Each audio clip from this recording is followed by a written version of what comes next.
প্রিয় সাংবাদিক বন্ধুগণ, আসসালামু আলাইকুম রহমতুল্লাহ।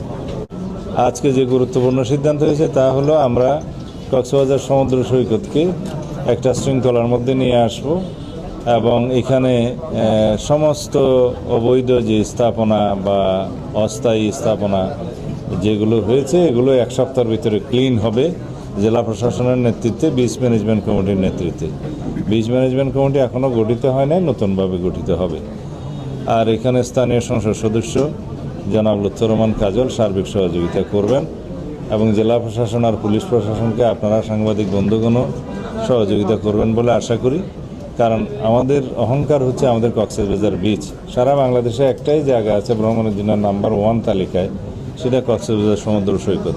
এটাকে আমাদের জাতীয় এবং আন্তর্জাতিক মানে আমাদের উন্নত করতে হবে। আর সেটা করতে গেলে যাতে আমাদেরকে এই বিচে একটি মানে কোনো রকমের ময়লা আবর্জনা না থাকে এবং কোনো অবৈধ স্থাপনা না থাকে এবং এমন কোনো বিষয় আমরা ওখানে না আনি যাতে পর্যটকদের জন্য কোনো অসুবিধার সৃষ্টি হয় এবং দৃষ্টিকটু লাগে।